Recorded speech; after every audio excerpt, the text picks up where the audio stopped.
presentación. Si no me equivoco, nos tocaba esto, ¿verdad? Nos habíamos quedado en tema nervioso. ¿Está correcto? ¿Sí? Nos quedamos acá, ¿verdad? Sí. Súper.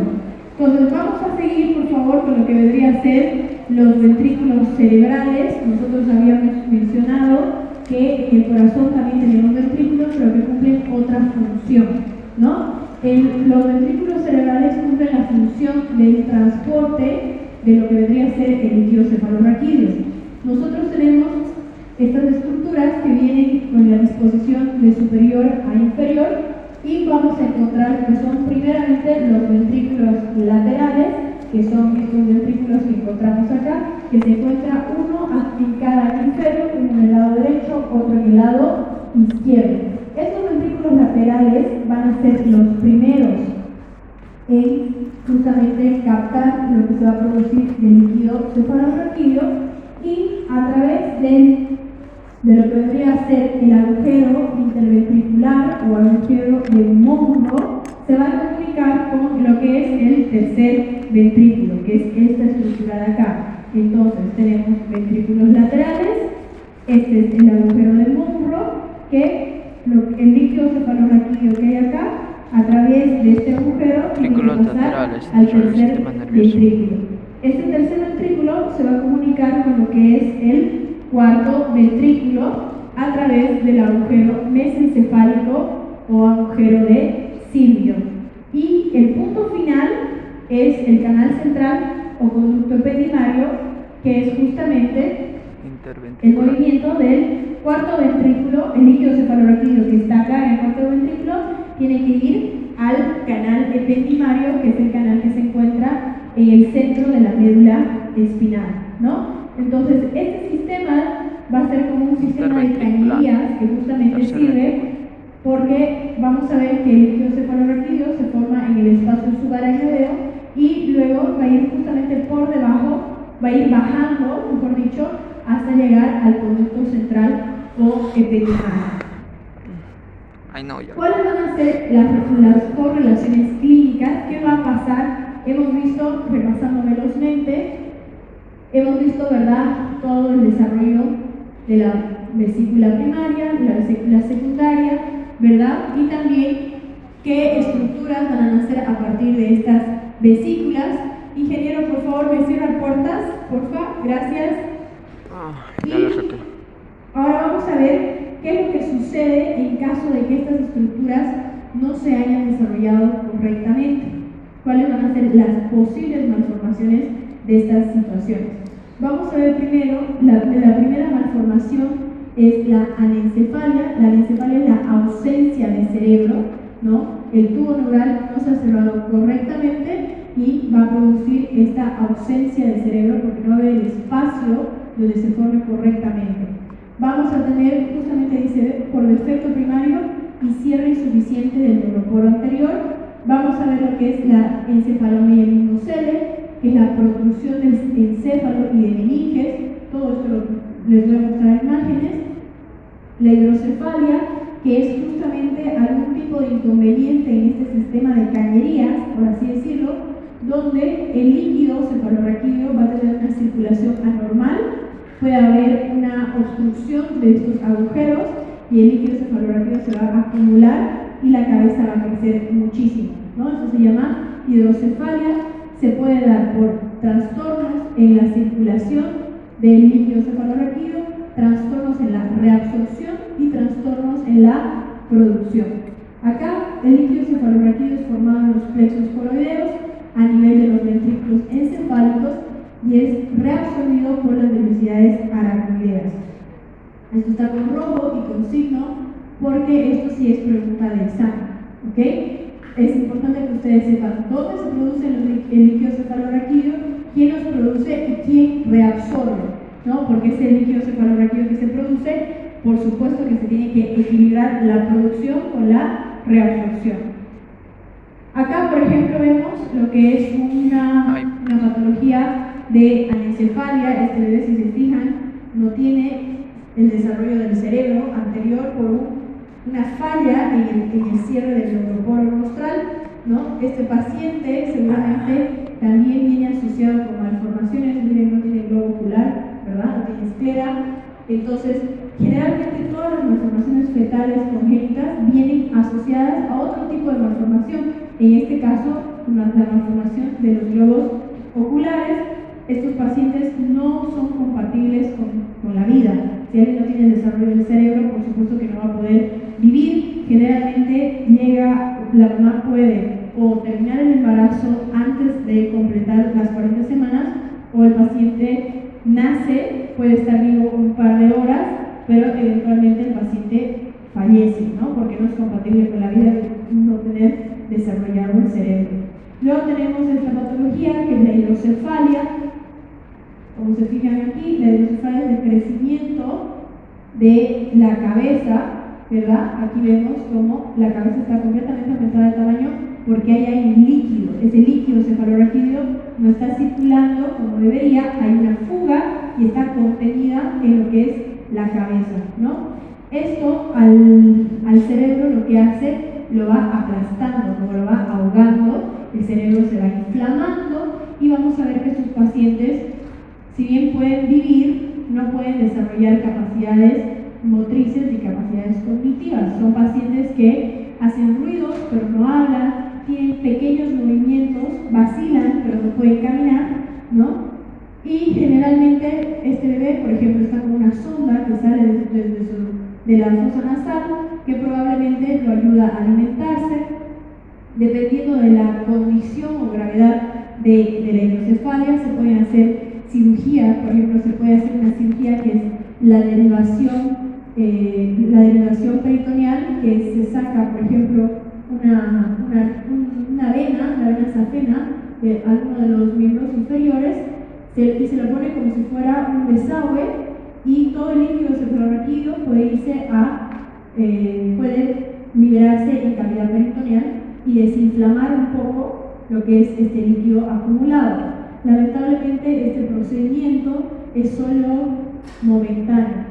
Eventualmente se va a volver a llenar de líquido la cabeza del paciente, y lo que se hace con este procedimiento es paliar un poco esta situación, pero no es una curación definitiva, es simplemente una mejoría momentánea que puede tener el paciente, pero también es bastante cara y segundo, tiene gran riesgo de vida también, ¿no? Porque hay que sacar una vena de acá, hay que conectarla, hay que hacer bastantes procedimientos que, dependiendo del beneficio del paciente, se le puede realizar. No se realiza a repetición, no es que se realiza cada 2 semanas, se puede ver en un transcurso de 1 año o 2 cuántas veces es viable repetir este procedimiento. Acá tenemos lo que es un encefalomeningocele, ¿no? Que en la parte, este tumor que ven aquí es parte del cerebro posterior con meninges y médula espinal. Este bebé, por ejemplo, está monitoreado, ¿verdad? Vemos lo que son, acá tenemos lo que son los electrodos para el electrocardiograma, está con oxígeno, está con sonda, ¿verdad? Y probablemente se lo está preparando para entrar a cirugía. Dependiendo la gravedad justamente de cuánto territorio está ocupando, se puede o no entrar a cirugía. Pero obviamente al sacar un pedazo, hacer una resección de esto, le va a quitar a él ciertas habilidades en la resección, se va a ir más encefálica, se va a ir un poco de médula, entonces va a tener una complicación o posibles consecuencias post cirugía, pero a favor de la vida del paciente, ¿no? Aquí hay algunas manifestaciones clínicas de acuerdo a lo que vendría a ser la médula espinal, ¿no? Se llama espina bífida a la ausencia de las apófisis espinales de la columna vertebral, ¿no? Acá, por ejemplo, no hay esta porción, ¿verdad? Y esto se llama espina bífida oculta.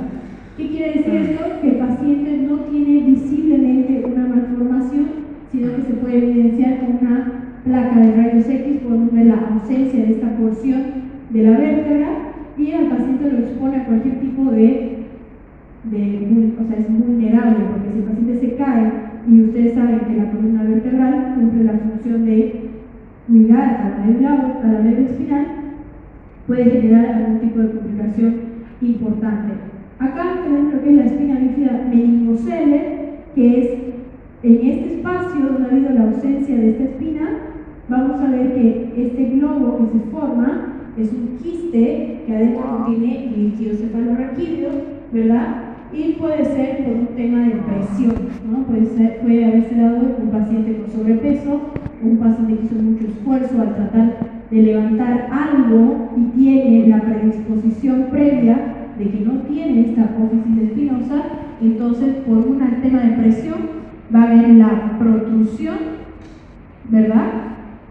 Y esto también se puede ir al quirófano teniendo menos consecuencias postquirúrgicas, ¿no? Se puede arreglar.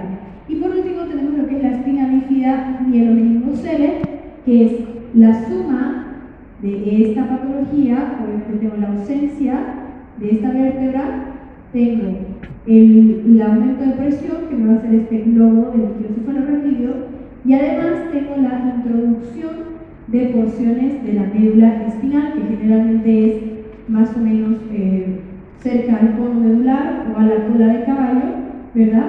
Y en este caso sí puede haber una complicación motora importante al hacer la resección. Este tipo de cirugía lo hace el neurocirujano. Al hacer este tipo de resección puede haber compromiso, ¿no?, de algunos nervios importantes. El paciente puede perder ya sea la motricidad de los miembros inferiores, o si no también puede llegar a comprometerse la sensibilidad, ¿no? De acuerdo a qué porciones se sacan en la cirugía al momento de hacer una cirugía para mejorar la calidad del paciente, porque nadie puede andar con un globo acá, con médula espinal adentro, ¿verdad? Entonces, la división del sistema nervioso, esto es como un pantallazo general. Tenemos una división morfológica y una división fisiológica. La morfológica es la que hemos visto que se divide en dos: sistema nervioso central y sistema nervioso periférico, ¿verdad? Y en la fisiológica tenemos un sistema nervioso somático y un sistema nervioso autónomo, ¿no? El somático quiere decir que yo lo puedo controlar, yo puedo dar la orden de voluntad, y el sistema nervioso autónomo es aquel que funciona es automático, ¿no? Está automatizado y nosotros no tenemos como conciencia, no tenemos injerencia en ese tipo de actividad, ¿no? Nosotros, por ejemplo, el que pestañemos constantemente funciona de manera automática. Nosotros no estamos pendientes de, ya, pestañeo, ahora otra vez, ¿no? Sino son acciones que funcionan de manera automática, que obviamente están relacionadas con los nervios, y eso forma parte del sistema nervioso autónomo. En el tema de lo que es el sistema nervioso central, ya hemos visto que está compuesto por el encéfalo, que es todo el cerebro, y la médula espinal. El encéfalo va a estar compuesto por tres estructuras importantes, que es el cerebro como tal, el cerebelo y el tronco encefálico. Ese tronco encefálico es la parte inferoposterior de lo que es todo el sistema nervioso central, y va a estar compuesto por tres órganos importantes. La médula oblongada, o también se llama bulbo raquídeo, pueden encontrarlo con cualquiera de los dos nombres y significa lo mismo. El puente y el mesencéfalo, ¿verdad? Y el cerebelo va a estar compuesto de dos unidades importantes, que es el telencéfalo y el diencéfalo. Todo lo que es sistema nervioso periférico va a estar acompañado de nervios y ganglios. Los nervios periféricos y los ganglios funcionan como hermanos, ¿ya? El ganglio va a ser como el hermano mayor, que le va a dar una orden o una autorización al nervio, que va a ser el hermano menor, ¿ok? Primero las señales nerviosas llegan al ganglio, el ganglio arma el comando y lo continúa, lo comparte con el nervio espinal o nervio raquídeo. Entonces, vamos a hablar un poquito de cada una de estas. Vamos a hablar primero de lo que es la división fisiológica funcional, y tenemos el sistema nervioso autónomo. Como les decía, este es un sistema nervioso y para nosotros es involuntario. ¿Por qué? Porque son nervios que van a actuar sobre órganos específicos. Por ejemplo, el corazón, la vejiga, ¿verdad?, el estómago, y nosotros no tenemos injerencia en esas acciones. Dice, inerva el músculo liso, cardíaco y glándulas, controla el sistema endocrino y el medio interno del organismo. ¿Qué quiere decir? Que este sistema nervioso autónomo va a funcionar en conjunto con lo que vendría a ser las hormonas. Todo lo que es sistema endocrino hace referencia a hormonas. ¿Qué hormonas? Hormona tiroidea, ¿verdad? La insulina, el cortisol, son hormonas que hacen que todo el cuerpo funcione, ¿verdad? Luego tenemos el sistema nervioso somático o voluntario, que este sí nosotros tenemos la capacidad de decidir ciertas acciones, ¿no? Permite, por ejemplo, al hablar, el escribir, cambiar de posición, parpadear durante el sueño. Este es voluntario o también se llama subconsciente, ¿no? Muchas veces nosotros estamos dormidos, podemos dormirnos en una posición y sin darnos cuenta, en la noche vamos cambiando de posición. Ese cambio de posición obviamente que incluye la contracción de músculos que ocurren de manera subconsciente, ¿no? Y este va a tener también, comprende órganos de lo que son órganos de los sentidos, el tema del gusto, el tacto, la visión, ¿verdad? Aparato muscular y la piel. Gracias a este sistema ejecutamos movimientos y percibimos sensaciones. Gracias al sistema nervioso somático, que es voluntario o también puede ser subconsciente. En la división morfológica tenemos, como ya decíamos, un sistema nervioso central, uno periférico. El central es el encéfalo, que es todo esto, ¿verdad? Y la médula. Y el periférico hace referencia a los 12 pares craneales, que son nervios que salen, ¿verdad? Todo lo que es periférico son nervios que salen. Tenemos 12 pares craneales, que lo vamos a estudiar a detalle, cada uno de ellos, y los pares raquídeos, que puede ser 31 a 33. Esto depende de cada bibliografía, porque hay bibliografías que toman en cuenta un par y hay bibliografías que le quitan ese par. Entonces puede ser o 31 o 33 pares de nervios raquídeos que se desprenden de la médula espinal, ¿no? Como vemos aquí, la división morfológica incluye todo lo que es cerebelo, encéfalo, perdón, que incluye todo esto, y la médula espinal. Esto es parte de lo que es el periférico, que este es una visión de abajo, ¿ya? Este es el cerebro, lo que nosotros vemos acá es lo que se vería en esta porción de abajo, una vista inferior, donde vamos a ver las raíces de todos los nervios craneales y justamente tienen una función específica. Algunos cumplen una función motora, otros cumplen una función sensitiva, ¿no? Acá nuevamente tenemos un resumen, ¿no? Para que puedan ubicarse mejor cuando hablamos del sistema nervioso periférico, ¿a qué hacemos referencia? Cuando hablamos del sistema nervioso autónomo, ¿a qué hacemos referencia? ¿No? Sistema nervioso central, encéfalo, médula espinal. El encéfalo se divide en cerebelo, que está compuesto por telencéfalo y diencéfalo. Está compuesto por cerebelo, esto es cerebro, esto es cerebelo, y el tronco encefálico. Entonces, tres estructuras forman el encéfalo: el cerebro, el cerebelo y el tronco encefálico. Este tronco encefálico a su vez tiene otras tres estructuras, que es el mesencéfalo, la protuberancia o puente y el bulbo raquídeo o médula oblongada, ¿verdad? Todo esto es sistema nervioso central. Cuando hablamos del periférico, lo hemos dicho que lo dividimos en dos, en somático y autónomo. Este somático es voluntario o subconsciente y el autónomo es involuntario, ¿verdad? En el somático encontramos los nervios espinales o pares raquídeos, los pares craneales, y en el autónomo encontramos el simpático y el parasimpático. Estos dos también los vemos a detalle, son justamente cuando se activa todo el sistema simpático va a provocar una reacción en el cuerpo, y cuando se activa el parasimpático es cuando se activa otro tipo de reacción. ¿Qué va a pasar? Cuando nosotros estamos bajo una situación de estrés, de miedo, o tenemos que huir o de escape, se activa el simpático, ¿ya? Porque ¿qué va a hacer el simpático? El simpático va a estimular la liberación acelerada de adrenalina. Ustedes saben que la adrenalina es lo que nos da ese rush, ¿no? De energía, todo eso hace la adrenalina. La adrenalina va a tener un efecto en cada órgano del cuerpo, haciendo, por ejemplo, que nuestras pupilas se dilaten, eso se llama miosis, ¿verdad? Se dilaten y nosotros tenemos mejor visión panorámica. Va a hacer que el corazón lata más fuerte para que haya mayor riego de oxígeno en el cuerpo.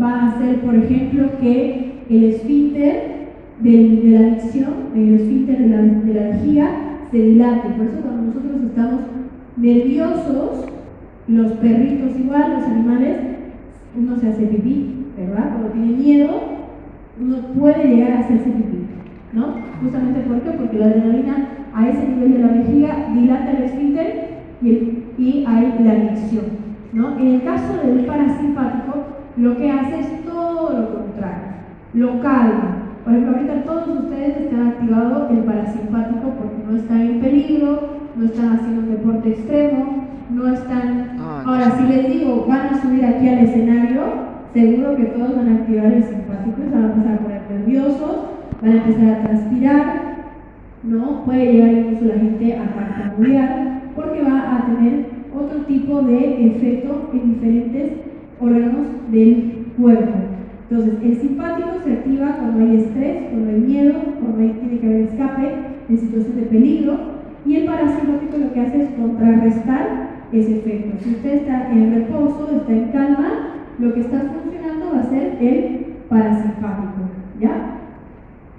Vamos a ver que dentro de las funciones generales del sistema nervioso central, principalmente va a ser percibir el estímulo, que puede ser tanto físico, puede ser químico o puede ser psíquico, ¿no? A través de lo que nosotros conocemos como receptores. Los receptores van a ser elementos que van a recibir ya sea el estímulo físico, químico o psíquico, ¿verdad? Esto obviamente va a irse a un sistema de integración en el cerebro donde esa información se la va a asimilar, se la va a traducir en una respuesta y va a bajar por medio de los efectores, baja la respuesta, ya sea una acción o ya sea algún otro tipo de situación, ¿no? Vamos a ver que también obviamente el sistema nervioso está en comando de todo lo que va a hacer los otros órganos, es lo que cuida, es lo que hace que la funcionalidad de los órganos importantes sigan y cumplan lo que tienen que hacer. También está relacionado con todos los movimientos voluntarios e involuntarios, las percepciones o las sensibilidades tanto conscientes e inconscientes.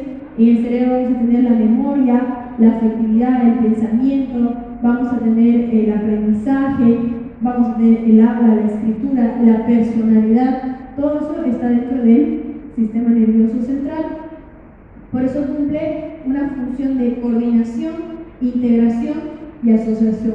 Por eso se supone que uno de los errores aprende, ¿verdad? Porque con la mala experiencia el cerebro tiene la capacidad de almacenar esa experiencia, integrarla y asociarla con algún tipo de dolor o algún tipo de respuesta negativa, cosa que se supone que si bajo la misma situación no tendrías que volver a hacer lo mismo, porque tu cerebro ya está programado y si tú haces lo mismo vas a tener ese resultado doloroso, esa mala experiencia, sabes lo que va a pasar, o esa decepción o alguna experiencia negativa, ¿no?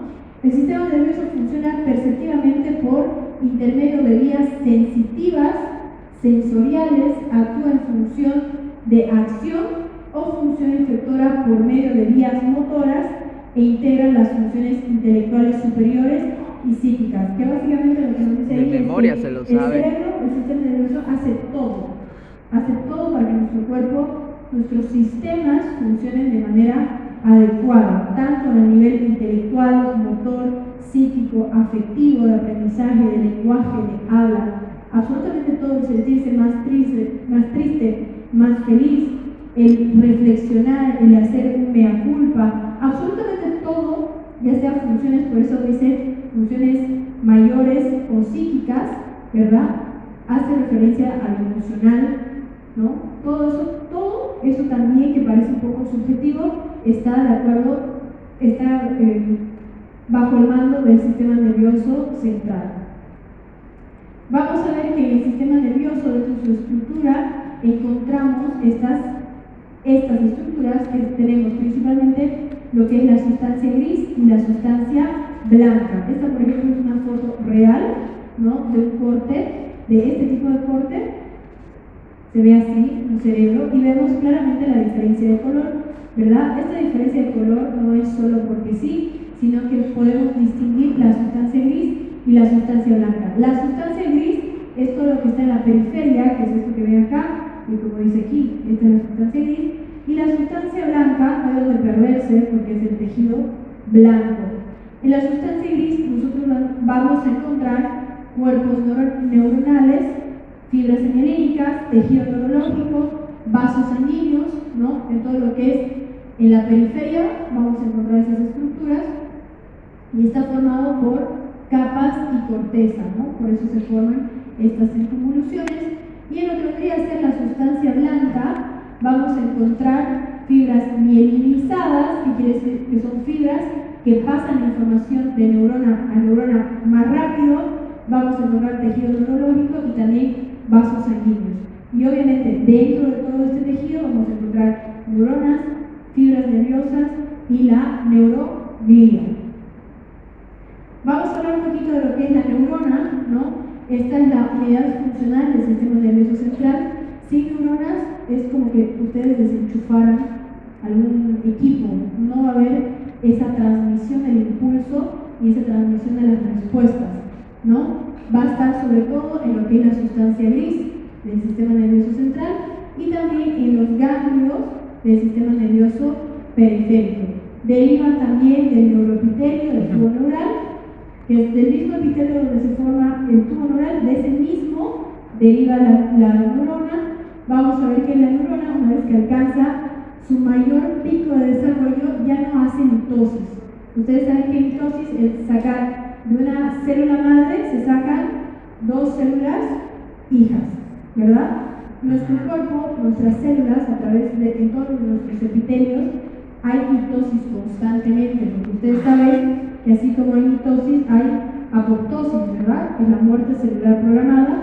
Así como se mueren células, al mismo tiempo van naciendo células.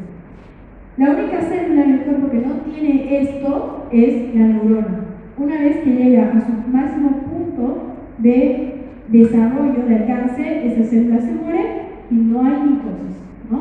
Por ejemplo, ustedes deben saber que el alcohol, el consumo del alcohol etílico, hace que las células, que las neuronas se mueran más rápido y estas neuronas no se vuelven a formar, sino que usted se está perjudicando porque estás comprometiendo la cantidad de neuronas que tiene tu cerebro para funcionar adecuadamente, ¿no? Por eso con el tiempo las personas que tienen este consumo crónico no toman decisiones acertadas, no usan su lógica, no usan su razonamiento, porque ya no tienen las neuronas que justamente hacen esta sinapsis y esta combinación de información entre todas las células del cerebro para tener una respuesta más acertada, ¿no? Justamente porque el trago mata neuronas.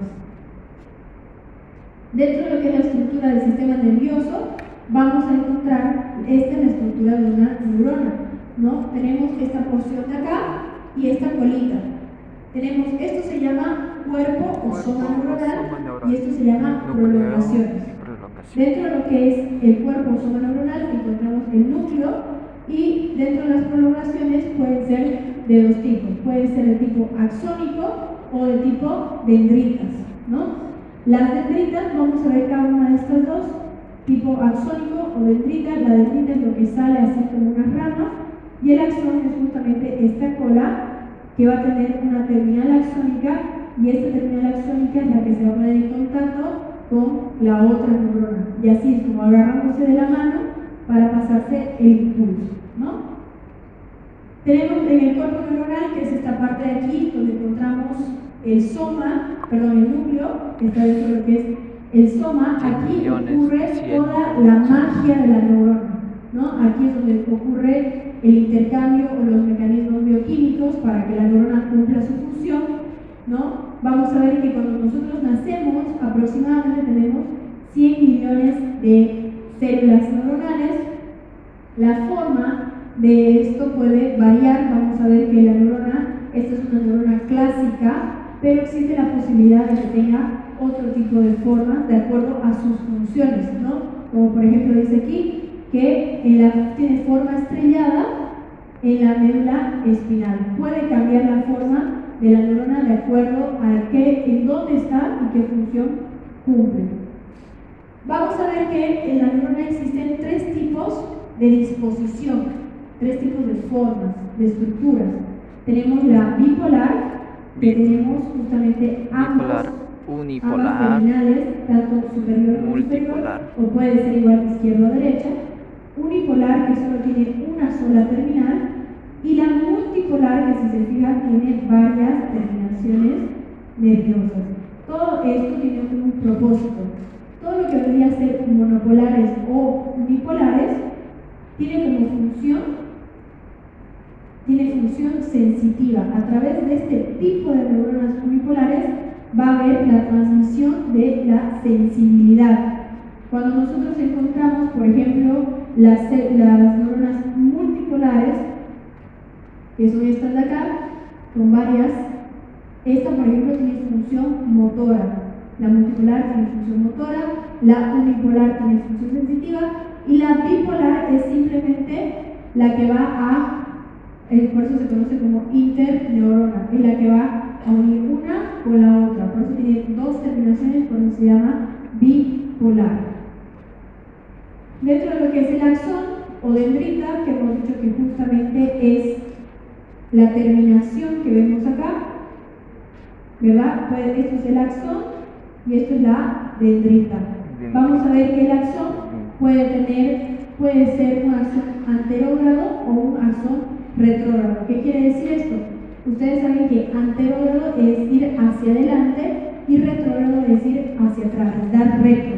Entonces, este tipo de axón puede o llevar información, llevar hacia adelante, anterógrado, o puede recoger información y llevarla al núcleo o al soma. Eso sería retrógrado, ¿no? Por eso puede haber un flujo tanto hacia adelante, siendo anterógrado, o hacia atrás, por eso dice retornan, movimiento hacia atrás, retornan por ejemplo, las sustancias catabólicas para ser utilizadas por el cuerpo neuronal. El axón va a recoger cualquier sustancia que le sea útil y lo va a llevar al soma para que el núcleo lo utilice en algún proceso bioquímico. Por eso puede ir o hacia adelante o hacia atrás el flujo de la energía. En el caso de las dendritas, que son esto que vemos acá, estas espinas o las dendritas son prolongaciones citoplasmáticas que se ramifican repetidamente y son múltiples. ¿Cuál va a ser su función? Estos representan el polo receptor de la neurona. A través de estos puntos vamos a recoger la información, ya sea sensitiva o motora, y de estos lugares van a llegar aquí a lo que vendría a ser el soma o núcleo. Se va a procesar la información y la vamos a compartir con otra neurona también a través del axón, ¿no? Vamos a ver que las dendritas también pueden tener dos tipos de polos dependiendo de dónde están. Podemos tener un polo receptor o un polo efector. Como decimos, el polo receptor es el que recibe, es aferente o centrípeto, ¿no? Centripetal es un movimiento hacia el centro, ¿no? Entonces, la dendrita que tiene un polo receptor también va a ser aferente o centrípeto al cuerpo neuronal. Y luego tenemos lo que es el axón, que es el polo efector eferente o centrífugo, ¿no? Justo lo que les decía, la dendrita va a captar la información, el impulso nervioso, y a través del axón, que es esta cola de acá, ¿verdad? A través de este axón, como vemos igual aquí tenemos el axón va a ser polo efector eferente, por donde va a salir la respuesta, o centrífugo. Centrifugar es lo mismo, es separar, es alejar. Entonces, ingresa por la dendrita y luego es expulsado por el polo efector, que es el axón, ¿no? Vamos a ver que igual estas neuronas en general van a estar agrupadas de acuerdo a su funcionalidad. Por ejemplo, si son células unipolares, va a haber solo células unipolares para cumplir la función unipolar. ¿Qué función tenía la neurona unipolar? Muy bien, sensitiva. ¿Y la multipolar? Motora. Acuérdense que las dos comienzan con M. Multipolar, motora. No se van a olvidar nunca. ¿Ya? Entonces se van a agrupar de acuerdo a su funcionalidad. Vamos a averiguar lo que son la fibra nerviosa. Ustedes saben que en la fibra nerviosa van a ser elementos anatómicos que van a representar prolongaciones periféricas de las neuronas. Una vez que pasamos la estructura que ya conocemos de la neurona, el impulso va a continuar por fibras nerviosas, porque si no, ¿cómo llegaría a la punta de los dedos? ¿Verdad? Estas fibras nerviosas pueden ser mielínicas o amielínicas. Mielínicas quiere decir que va a tener una vaina de mielina. La mielina es así como una gelatina que va a estar en el axón, que lo podemos ver aquí. Por ejemplo, esto que ven aquí como salvavidas son vainas de mielina, que lo que hace es que la información sea más rápido, se pase más rápido. Por ejemplo, las neuronas del dolor tienen vainas de mielina, ¿no? Porque nosotros podemos sentir el dolor muchísimo más rápido que algún otro tipo de sensación. Las fibras nerviosas entonces pueden tener mielina o no. Si no tienen, igual va a haber el paso de la sensación, pero va a tardar más, ¿ok? Y vamos a encontrar este tipo, estas definiciones, haz, fascículo y cordón, que necesito que sí o sí lo aprendan, me diferencien qué es un haz y qué es un fascículo, porque a través del neuronato vamos a ver y mencionar mucho el haz espinotalámico inferior, el fascículo ponto descendiente. Todos ustedes tienen que saber cuál es la diferencia entre haz y fascículo.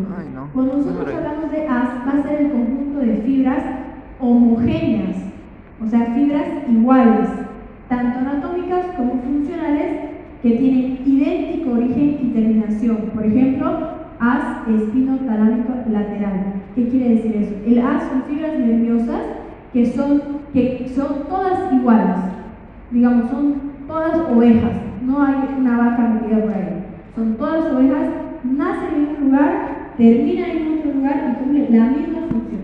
Eso es lo que es un haz. Por ejemplo, el haz espinotalámico, como su nombre lo dice, va desde la médula espinal al tálamo lateral. El fascículo van a ser conjunto de fibras heterogéneas, son fibras que son de diferente función y de diferente origen, pero que también las necesitamos, ¿no? Por eso dice conjunto de fibras heterogéneas, anatómica y funcionalmente, que tienen diferente origen y diferente terminación. Por ejemplo, el fascículo longitudinal medial, ¿no? Estas son estructuras que las vamos a ver, tanto el haz espinotalámico como los fascículos, pero haz son todas fibras iguales y el fascículo son fibras de diferentes orígenes y diferentes funcionalidades. Y el cordón es una agrupación mayor de fibras, por ejemplo, cordón posterior de la médula espinal. El cordón, por ejemplo, todo esto sería una fibra nerviosa, todo lo que vemos aquí sería un cordón, y estos son los fascículos o haces, ¿verdad? Entonces el cordón es una agrupación mayor de fibras que puede estar compuesto tanto por haz como fascículo, pero que tiene mayor número de fibras nerviosas. Vamos a hablar sobre la sinapsis, que en realidad es para lo que estamos estudiando, que es neurona, es para llegar a este punto de la sinapsis. Cuando una neurona se comunica con otra neurona, lo hace por este procedimiento que se llama sinapsis, que como su nombre lo dice, es un contacto funcional, ¿no?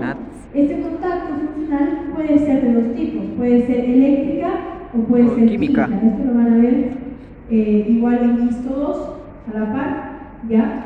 No hay un contacto per se, no es que se tocan las neuronas, pero sí están tan juntas que al estar tan juntas van a provocar justamente esta liberación de neurotransmisores que vamos a ver acá, ¿no? Igual tenemos otra imagen, tenemos el botón, esta parte de la neurona que está así distendida con una pata de elefante, se llama botón sináptico, y en este botón encontramos estas vesículas, y estos puntos rojos van a ser los neurotransmisores. El neurotransmisor es una sustancia que puede hacer que esa célula se excite o se inhiba, ¿no? Por ejemplo, los anestésicos que harán, excitan o inhiben. Inhiben, por eso se puede abrir al paciente entero y el paciente no siente dolor, ¿verdad? Porque estamos bloqueando justamente el impulso doloroso. Estas vesículas que contienen neurotransmisores van a llegar al borde de la membrana presináptica. Esta es la membrana presináptica, esta de abajo es la membrana postsináptica, y este espacio que ven aquí es la hendidura sináptica. Se libera estos neurotransmisores, y aquí abajo, si se fijan, tenemos los receptores que van a captar. Si esto es adrenalina, esto se va a captar aquí, por lo que dice receptor, y la adrenalina va a estimular a esa neurona provocando los efectos de la adrenalina. ¿Ya? Hay muchos remedios que actúan justamente en este nivel, en lo que vendría a ser, por ejemplo, el clonazepam, el alprazolam, el midazolam, que son ansiolíticos. Lo que hacen justamente es inhibir y que el paciente esté tranquilo, ¿no?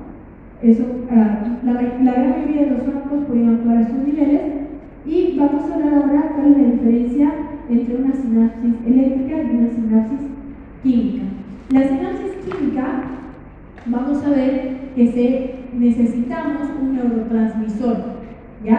Este neurotransmisor, como les decía, puede ser acetilcolina, epinefrina, noradrenalina, GABA, ¿no? Son neurotransmisores que sí o sí necesito para que ocurra una sinapsis química.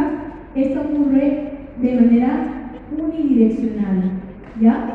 Conduce el impulso nervioso en un solo sentido.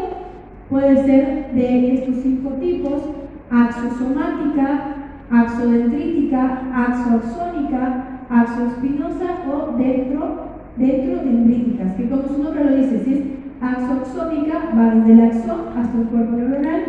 Si dice axodendrítica, quiere decir que las dendritas de una neurona se van a conectar con el axón de otra, ¿verdad? Si me dice aquí, por ejemplo, dendrodendríticas, quiere decir que las dendritas de una neurona se van a comunicar con las dendritas de otra neurona, ¿ya? A eso hace referencia estos nombres. Y aquí podemos ver igual, ¿no?, lo que es las vesículas sinápticas, que son estas de aquí, que tienen el neurotransmisor.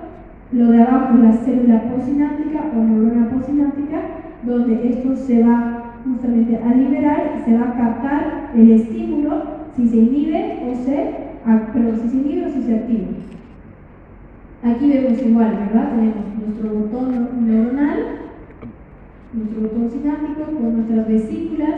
Los puntitos verdes son los neurotransmisores. Llega al borde de lo que es la membrana presináptica.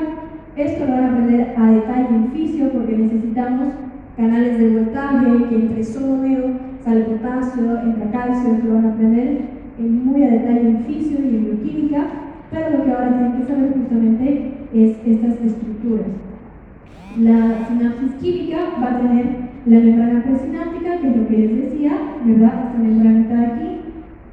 Luego tenemos lo que es la hendidura sináptica, que es el espacio que encontramos entre ambas, y luego tenemos la neurona o membrana postsináptica, que es esta de acá, ¿verdad? Sí o sí necesitamos esas 3 estructuras para que ocurra una sinapsis química.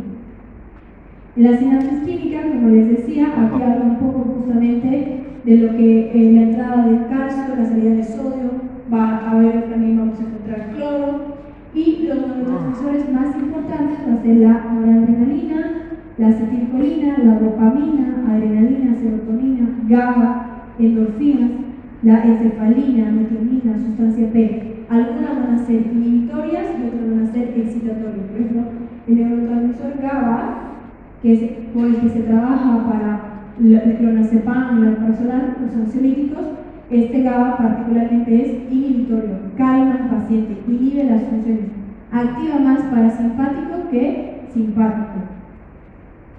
En las eléctricas, que es otro tipo, vamos a ver que acá no necesitamos neurotransmisor, No necesitamos, simplemente esto se va a dar por la proximidad. Están tan cerca las neuronas que va a ocurrir la sinapsis. No necesitamos que haya algún neurotransmisor. Este tipo de sinapsis eléctrica va a tener dirección doble, va a ser bidireccional, ¿ya? Sobre todo es mucho más útil en la transmisión del impulso nervioso, de lo que vendría a ser, es más rápida que la química, ¿no? La química necesitamos más cosas, en cambio la sinapsis eléctrica, como es solo por proximidad, están tan cerquita, que ocurre la sinapsis es más rápida, ¿ya? Y también encontramos que pueden ser axosomáticas, dendrosomáticas, dendrodendríticas y somatosomáticas. Vamos a hablar un poquito de lo que es la neuroglía. La neuroglía es un tipo de célula que se encuentra en el sistema nervioso central, pero no es una neurona, sino son células que van a ayudar al trabajo de la neurona, ¿no? También se originan en el ectodermo y pueden ser de astrocito protoplasmático, astrocitos fibrosos, la oligodendroglía, las células de Schwann. Son células que tienen una función en el sistema nervioso central, pero no llegan a ser neuronas como tal. Son otro tipo de estirpe celular que ayuda a funciones en el sistema nervioso central. Por ejemplo, las células de Schwann son células que justamente forman la vaina de mielina, ¿verdad? Forman esta como gelatina para que haya